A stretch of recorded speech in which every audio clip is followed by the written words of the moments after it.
Միացյալ Նահանգների նախագահ Թրամփը մտադիր է թուրք գործընկերոջը Ռեջեփ Թայիփ Էրդողանին վաճառել 5-րդ սերնդի F-35 կործանիչներ։ Քաղաքագետների եւ վերլուծաբանների գնահատմամբ Թուրքիան ՆԱՏՕ-ի, մասնավորապես Միացյալ Նահանգների համար դարձել է առանցքային դերակատար Ռուսաստանին եւ Չինաստանին զսպելու ռազմավարության շրջանակում։ Փորձագետների մի մասը կարծում է, որ Ռուսաստանի եւ Արևմուտքի դիմակայությունն արդեն ՆԱՏՕ-ի ռազմական պլանավորման առանցքային ուղղություններից է։ Նրանց գնահատմամբ Արևմուտքը փորձում է կոշտ քաղաքական եւ ռազմավարական գործիքներով սահմանափակել Ռուսաստանի ազդեցությունը տարածաշրջանում, ինչին հավանաբար կհետևի Մոսկվայի կոշտ հակազդեցությունը ընդհուպ միջև ռազմական էսկալացիա։ Վերլուծաբանների խոսքով այս ռազմավարության թիրախում են նաեւ Իրանն ու Չինաստանը։ Այն որ Թուրքիայի կշիռը կաճի եւ այն որ Թուրքիայի արտաքին քաղաքականությունը այդ թվում մեր նկատմամբ ավելի արդյունավետ եւ ավելի ակտիվ կլինի, դրան կասկած չունենանք։ Մուրճի եւ սալի արանքում ենք հայտնվել եւ լավ կլինի, որ կարողանանք անվնաս դուրս գալ կոշտացող հակամարտությունից։ Կհաջողվի դա մեծ թե ոչ, քիչ հավանական եմ համարում, որովհետեւ ներքաղաքական դաշտում են այդ հակամարտությունը ընթանում է եւ սրման միտումներ ունի։ Եվրոպական միությունը Հայաստանի ու Ադրբեջանի իշխանությունների հետ քննարկում է, թե ինչպես կարող է Բրյուսելը լավագույնս աջակցել Հարավային Կովկասի հաղորդակցային երկաթուղիների զարգացմանը։ Այս մասին Երևանում հայտարարել է Հարավային Կովկասի եւ Վրաստանի ճգնաժամի հարցերի Եվրամիության հատուկ ներկայացուցիչ Մագդալենա Գրոնոն։ Եվրամիության հատուկ ներկայացուցիչը ասել է, թե Բրյուսելը տարբեր միջոցներով եւ ձևերով աջակցում է Հայաստան-Ադրբեջան խաղաղության գործընթացին։ Հայաստան է հասել հերթական նվերը Եվրամիությունից մոտ 20 տոննա կշռող հեռակառավարվող ականազերծման մեքենա։ Այն կօգնի հանրապետության տարածքում վտանգավոր ճանաչված գոտիներում մարդասիրական ականազերծման աշխատանքներին։ Ականազերծող հեռակառավարվող 2 մեքենայից բացի Հայաստանը շուտով կստանա շտապօգնության 2 մեքենա անհրաժեշտ հագեցվածությամբ։ Մեքենաները կօգտագործվեն նաև Հայաստանի Հանրապետության եւ Ադրբեջանի Հանրապետության պետական սահմանի սահմանազատման գործընթացում։ Հայաստանի համար ապաշրջափակման ծրագիր, որը կբացառի Իրանի համար հնարավոր ռիսկերն ու սպառնալիքները։ Հայաստանում Իրանի դեսպանը նկատի ունի Թրամփի ուղի նախագիծը։ Այն ըստ նրա Միացյալ Նահանգների ներկայության դեպքում պետք է կառավարելի լինի։ Իրանի անհանգստությունը իր սահմանների մոտ ամերիկացիների ներկայության վերաբերյալ միանգամայն լեգիտիմ է եւ տրամաբանական։ Այդ մտահոգություններին պետք է հստակ պատասխան տրվի։ Ըստ դեսպանի Իրանահայկական հարաբերությունների օրակարգում պետք է լինեն ռիսկերի կառավարման ու թրիփ նախագծի հնարավոր իրականացումից բխող մարտահրավերների հաղթահարման հարցերը։ Դիվանագետի ձևակերպմամբ Հայաստանի իշխանությունները հավաստիացրել են, որ նախագծի իրականացման դեպքում Իրանի համար որևէ մարտահրավեր չի ստեղծվի։ Իրանի եւ Ամերիկայի Միացյալ Նահանգների միջև հուշագրի ստորագրումից հետո Վաշինգտոնը բազմիցս խախտել է դրա դրույթները։ Իրանի մտահոգությունը իր սահմանների մոտ ամերիկացիների ներկայությամբ միանգամայն օրինաչափ եւ տրամաբանական է, եւ դրան պետք է հետևի հստակ արձագանք։ Հայաստանն ու Իրանը էներգետիկ ոլորտում համագործակցության ընդլայնման վերաբերյալ նոր գաղափարներ են քննարկում։ Շիրղոլամին հայտնեց, որ Հայաստանի եւ Իրանի միջև ներկայում շարունակվող քննարկումները վերաբերում են էներգետիկ ոլորտում համագործակցության տարբեր ուղղություններին, այդ թվում գազի, նավթամթերքի ոլորտներին, ինչպես նաեւ էներգետիկ ռեսուրսների տեղափոխման, տարանցման համագործակցության հարցերին։ Հաշվի առնելով այն իրականությունը, որ Հայաստանին մի կողմից հարևան է Իրանը, որը նավթի եւ գազի պաշարների տեսանկյունից երրորդ երկիրն է աշխարհում, նաեւ հյուսիսում կա Ռուսաստանը, որը եւս այս ոլորտում ազդեցիկ երկրներից է։ Կարծում եմ տարածաշրջանում առկա այս ամբողջ ներուժը միմյանց փոխլրացնելով կարող է Հայաստանը վերածել էներգետիկ ոլորտում տարանցման յուրահատուկ օղակի։ Նախատեսվում է, որ Փաշինյանը կայցելի Իրան։ Դեսպանը տեղեկացնում է, որ Երևանն ու Թեհրանը կստորագրեն փաստաթուղթ, որը նոր հնարավորությունների պատուհան կբացի երկու երկրների միջև հարաբերությունների հետագա զարգացման համար տարբեր ոլորտներում, այդ թվում քաղաքական, տնտեսական, անվտանգության եւ պաշտպանության ոլորտներում։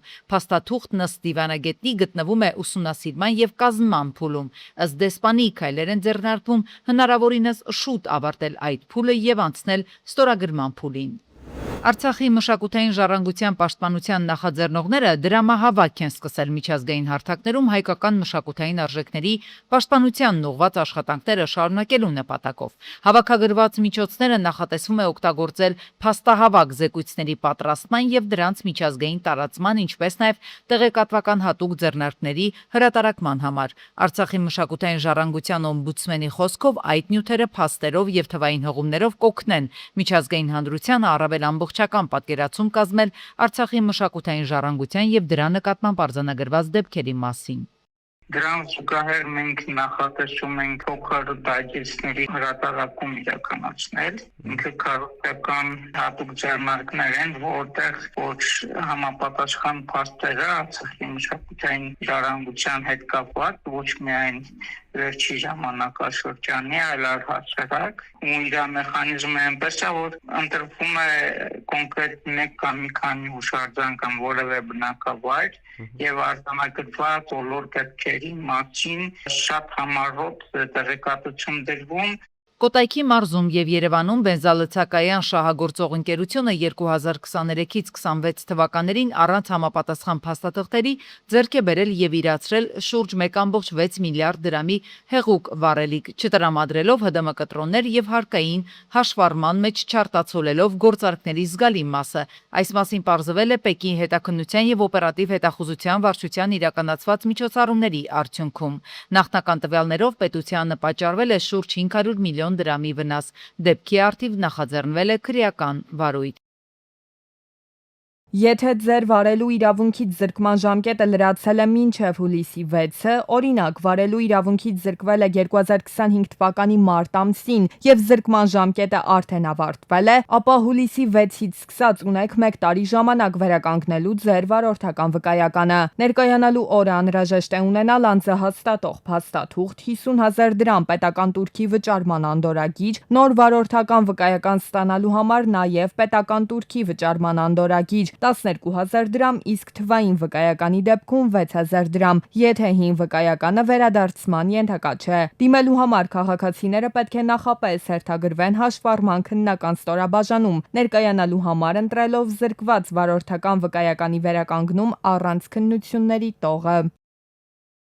Բարգավաճ Հայաստան կուսակցության առաջնորդ Գագիկ Ծառուկյանին պատկանող առյուծը կենդանաբանական այգի տեղափոխվելու համար քնեցվել էր, դրանից հետո սակայն չի արթնացել, կենդանին անկել է։ Կենդանաբանական այգուց փոխանցում են, որ էկառյուծը ունեցել է մեծ տարիք, ուղեկցվող հիվանդություններ, ինչն էլ արձանագրվել է հերձման ակտով։ Կենդանու օրգան համակարգերը եղել են ախտահարված, ինչը տարիքային փոփոխությունների հետևանք է։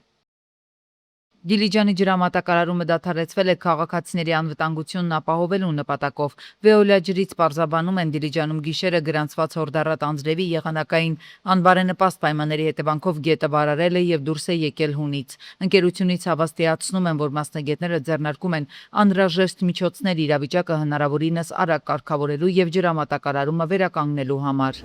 Ադրբեջանը ցամաքային զորքերի խոշորամասշտաբ զորավարժություններ է անցկացնում ըստ տարածված պաշտոնական հաղորդագրության 2026 թվականի պլանի համաձայն։ Նշվում է, որ կոմանդոսների, մոտորահրաձգային, մեքենայացված եւ հրետանային բրիգադների, ինչպես նաեւ ապահովման զորամասերի անձնակազմի հետ մեկտեղ զորավարժություններին մասնակցում են նաեւ զորահավաքներում ներգրավվածները։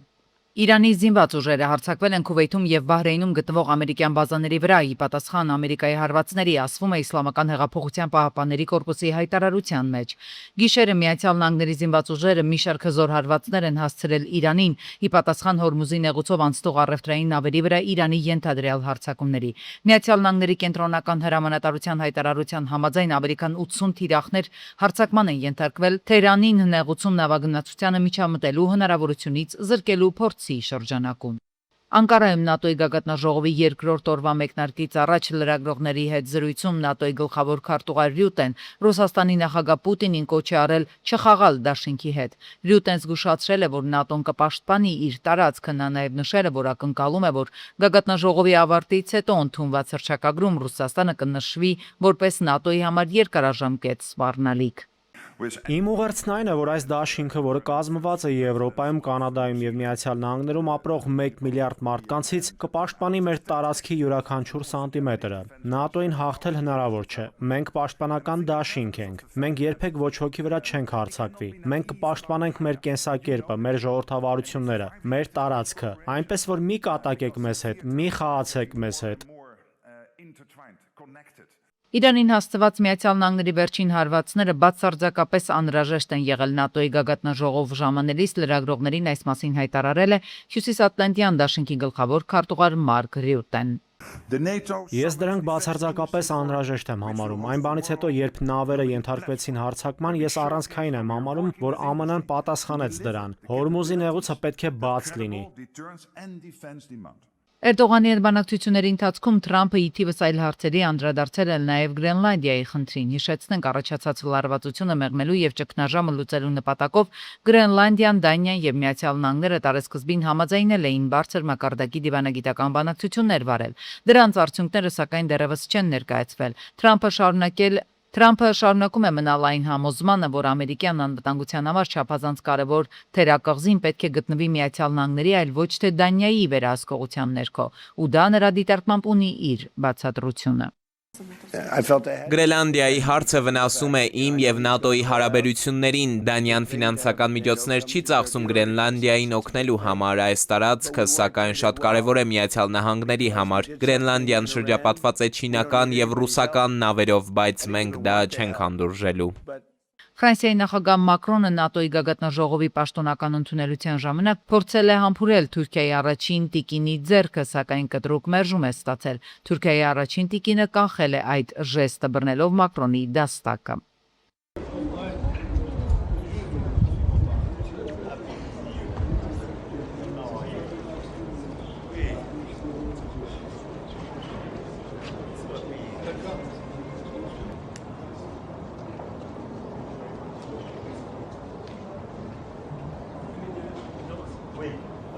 Բանտարկյալների բուժօգնության կազմակերպման համակարգում փոփոխություններ են սպասվում։ Կառավարությունն օրերս որոշում ընդունեց, ըստ որի առողջապահության նախարարությունը հիվանդանոցային բաժանմունքներ է բացելու քրեակատարողական մի շարք հիմնարկներում։ Ավելի վաղ բժշկական օգնության կարիք ունեցող կալանավորներին տեղափոխում էին Երևան, դատապարտյալների կենտրոնացված հիվանդանոց։ Սակայն 2020 թվականի սկզբից քրեակատարողականներում կալանավորների տեղափոխման ընթացակարգերը կրճատելու նպատակով հիվանդանոցը փակվեց։ Որոշվեց բուժումն իրականացնել հենց տեղում։ Մասնագետները սակայն այն համոզմանն են, որ արդյունավետ համակարգ հնարավոր է ունենալ միայն բուժ սպասարկման պատշաճ պայմանների ապահովման դեպքում։ Կենտրոնացված բուժհաստատության փակումը եւ կոնկրետ քրեակատարողական հիմնարկներում բժշկական օգնության եւ սպասարկման ապահովումը կլինի արդյունավետ միայն այն պայմաններում, եթե պետությունը հանձն առնի կոնկրետ մասնագետներով համալրել քրեակատարողական հիմնարկները, կոնկրետ տեխնիկայով, որով համապատասխան բժշկական հաստատություններ են ինված, այսպես ասած, եւ համակարգված պատշաճ բժշկական օգնություն ցուցաբերվի։ Փաստաբանները նշում են, տարբեր դատական ակտերով արդեն արձանագրվել է, որ պետությունը պատշաճ չի կատարել կալանավորների առողջության պահպանման առումով ունեցած պարտականությունը։ Ես չեմ պատկերացնում, որ պետությունը ներկայիս փուլում այդ տեսակ ներդրումներ անի քրեակատարողական հիմնարկներում։ Այդ պատկերացնում եք, չէ՞ ինչ է նշանակում։ Քրեակատարողական հիմնարկում ստեղծել մինի հիվանդանոցային պայմաններ։ Ու դուք պատկերացնում եք, չէ՞, դա ինչ ռեսուրսների մասին է խոսքը։ Բուժօգնությունից բացի կարևոր է նաև կալանավորներին անհրաժեշտ հոգեբանական աջակցությունը։ Քրեակատարողական հիմնարկներում հոգեբանի աշխատանքը մասնագետները գնահատում են ոչ պակաս կարևոր, քանի որ ազատազրկման առաջին իսկ օրերից անձը բախվում է սոցիալական եւ հոգեբանական լուրջ դժվարությունների, նոր միջավայրին հարմարվելու խնդրին։ Նշանակություն ունի անձը, ասենք, թե առաջին անգամ է նման, ասենք, որոշակի պատիժ կրում, թե դա երկրորդ, երրորդ անգամներն են, այսինքն կրկնահանցագործությունների պարագայում։ Յուրաքանչյուր գործոն յուրահատուկ է, բայց միևնույնն է, առաջնային խնդիրը ադապտացիոն խնդիրն է, թե ինչպես այդ սուբկուլտուրայում ոչ միայն անձանց, հարաբերություններին, այլ նաև ֆիզիկական ադապտացիոն, որովհետև միջավայրը ֆիզիկական փոփոխության է ենթարկվում։ Հոգեբանների դիտարկմամբ համակարգում աշխատելու համար մասնագիտական պատրաստվածություն ունեցող կադրեր կան, սակայն ոլորտում առկա խնդիրներն էլ քիչ չեն, սկսած հոգեբանների անկախությունից մինչև ոչ մրցունակ աշխատավարձեր։ Նրանք ընդգծում են, որ հոգեբանի հիմնական առաքելություններից մեկը ազատազրկված անձանց վարքագծի մշտադիտարկումն է, ինչը հնարավորություն է տալիս ժամանակին նկատել ու կանխարգելել ինքնասպանության կամ ինքնավնասման դեպքերը։ Հոգեբանի պահանջվում է, որպեսզի ինքը անընդհատ ուշադիր լինի, պարտադիր չի անհատական աշխատանք լինի, որովհետև նույնիսկ գաղութում անհատական աշխատանքը կլինի այն դեպքում, երբ որ անձը ցանկություն ունի հոգեբանի հետ հանդիպել, հոգեբանին իր խնդիրները ներկայացնել եւ այլն, բայց հոգեբանի գործառույթների մեջ մտնում է ուշադիր լինել, հետ հարաբերություններ։ Մասնագետները համակարծիք են, համակարգային արդյունք հնարավոր կլինի ակնկալել այն դեպքում, երբ նոր ենթակառուցվածքներին զուգահեռ իրականացվեն նաև կադրային, տեխնիկական ու կազմակերպչական համալիր փոփոխություններ։ Հորդառատ անձրևներից ու քամիներից մեծամոր խոշորացված համայնքի երասխահում բնակավայրում են տուժել։ Ջերմոցային տնտեսություններ ու ցանկատարածություններ են վնասվել, գյուղացիները մեծ վնաս են կրել, տանիքներ ու էլեկտրասյուներ են կոտրվել։ Էսի բրոկոլին թաղարա, սա գավիլերա կարկուտը։ Էսել չել բուս էլեսի վսը բրծա։ Ենքամ գցել ենք վերել, ինչ ալը։ Արդեն պամիդորը խաշվում է։ Հա, էսի վսը։ Վերհենա սաղ ցելոֆոնները բանարե։ Էսի արդեն Հարկեր ունեն բնակիչները դրանք չեն սպասում, իրենք էլ հիմա վճարունակ չեն։ Ամբողջ տարին են չարչարվել, որ բերք ու ապրուստի միջոց ունենան։ Փոխարենը աղետ րոպեների ընթացքում հողին է հավասարեցրել ամեն ինչ։ վերցեց, նաշոսով ու գնաց։ Պարկն ասի չտանի, ինձ է չտանի։ Լնդենը։ Էս այսաղ ջերմոց էս այսաղ վսը, վերջ։ Արմավիրի մարզում երասխահունը միակ բնակավայրը չէ, որ տուժել է։ Հարյուրավոր բնակիչներ են հայտնվել անելանելի վիճակում։ Ինչ անել չգիտեն։ Կառավարությանն են դիմում, փոխհատուցում ակնկալում։ Հուլիսի 8-ին ողբերգական վթար է տեղի ունեցել Արարատի մարզում, Երևան երաշճանապարհին բախվել են Ford Transit-ը, Dodge-ը եւ Hyundai Sonata-ն։ Վերջինը բախվել է երկաթե պատնեշներին, 3 հոգի, այդ թվում 1 անչափահաս, վնասվածքներով տեղափոխվել են Արտաշատ բժշկական կենտրոն։ Վիրավորներին առաջին օգնության են հասել քաղաքացիները, օպերատիվ ժամանած Արտաշատ բժշկական կենտրոնի շտապօգնության բժիշկների հերթապահ խումբը։ Ու մինչև դեպքի վայրում աշխատում էին քննիչներն ու բարեկները, Արտաշատ բժշկական կենտրոնի ահազանգ է ստացվել ոստիկանության Արտաշատի բաժին, որ վիրավորներից մեկը մահացել է։ Դեպքի վայրեն ժամանել ներքին գործերի նախարարության, ոստիկանության, բարեկային ծառայության, Արարատի մարզի գումարտակի բարեկները, գումարտակի հրամանատարի տեղակալ Հայկ Հակոբյանի, Ժողովուրդ ջան, էստով, Հայկ Հակոբյանի,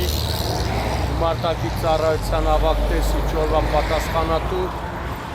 Սահակ Թաթևոսյանի եւ Վաշտի հրամանատար Արսեն Բաղդասյանի գլխավորությամբ։ Հուլիսի 8-ին շղթայական վթար է տեղի ունեցել Մայրաքաղաքում, Ֆուչիկ Բեկնազարյան փողոցների խաչմերուկում բախվել են Mercedes-ը, Chevrolet-ն, Kia-ն եւ Toyota-ն։ 4 հոգու առաջին օգնության են հասել քաղաքացիները, օպերատիվ ժամանած փրկարարծարայության Երևանի թիվ 7-րդ հրշեջ փրկարարական ջոկատի փրկարարները, Երևանի շտապօգնության բժիշկների հերթապահ խմբերը։ Նրանք տեղափոխվել են Երևանի տարբեր հիվանդանոցներ։ Ի դեպ Kia-ն ու Toyota-ն եղել են կայանված, վնասվել է նաեւ բնակչին պատկանող շինության մի հատված։ Դեպքի վայրեն ժամանել ներքին գործերի նախարարության, ոստիկանության, բարեկային ծառայության, Երևան քաղաքի գնդի գումարտակներից մեկի բարեկները, գումարտակի հրամանատար Գոր Արաքելյանի գլխավորությամբ։ Հուլիսի 8-ին Մայրաքաղաքում Սեբաստիայի եւ Վեգների փողոցների խաչմերուկում 34-ամյա բանիկը Mercedes-ով բախվել է լուսացույցին, կոտրել այն, ապա մասամբ հայտնվել բետոնե պատնեշի վրա։ Տուժածներ չկան, վարորդը դեպքի վայրում նշել է, որ վթարային վիճակ է ստեղծել Kia Forte-ն։ Բարեկներն էլ դեպքի վայրում հայտնաբերել են այդ մեքենան։ Այն վարել է 57-ամյա կարապետը։